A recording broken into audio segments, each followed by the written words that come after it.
تو آئیے جانتے ہیں کہ واو مادولہ سے کیا مراد ہے اور اس کی پہچان کس طرح سے کی جاتی ہے۔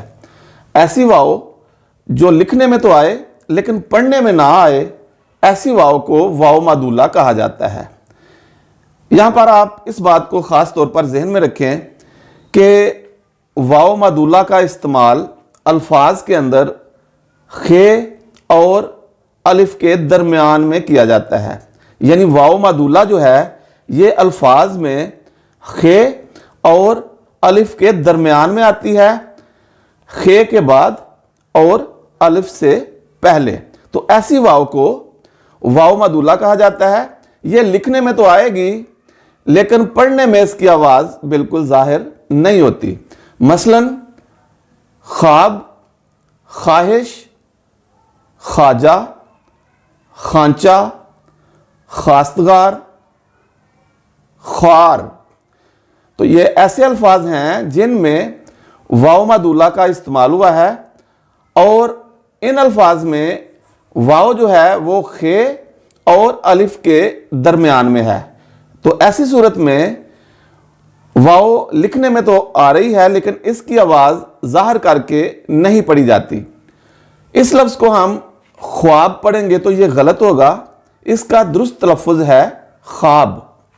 اسی طرح خواہش تلفظ غلط ہے کیونکہ اس میں واو مادولہ کا استعمال ہوا ہے، اس لیے یہاں پر بھی واو لکھنے میں تو آئے گی لیکن پڑھنے میں اس کی آواز ظاہر نہیں کی جائے گی، تو یہ لفظ جو ہے اس کا درست تلفظ ہوگا خواہش۔ اسی طرح خواجہ یہ تلفظ غلط ہے، اس کا درست تلفظ ہے خواجہ۔ اسی طریقے سے خانچہ، خواستگار اور خوار۔ پھر مزید 2-3 مثالیں ہیں، مثلا دسترخوان، اسی طرح خواہ مخواہ، اس کو بھی آپ اکثر لوگ غلط پڑھتے ہیں، خواہ مخواہ پڑھتے ہیں یا اس کو دسترخوان پڑھتے ہیں، تو ان الفاظ کا یہ تلفظ جو ہے یہ غلط ہے۔ ان کا درست تلفظ ہے دسترخوان اور خواہ مخواہ۔ لیکن ایک لفظ ایسا ہے جس میں واو مادولہ کا استعمال تو کیا جاتا ہے لیکن اس میں واو کو ظاہر کر کے پڑھا جاتا ہے، اور وہ لفظ ہے خواتین۔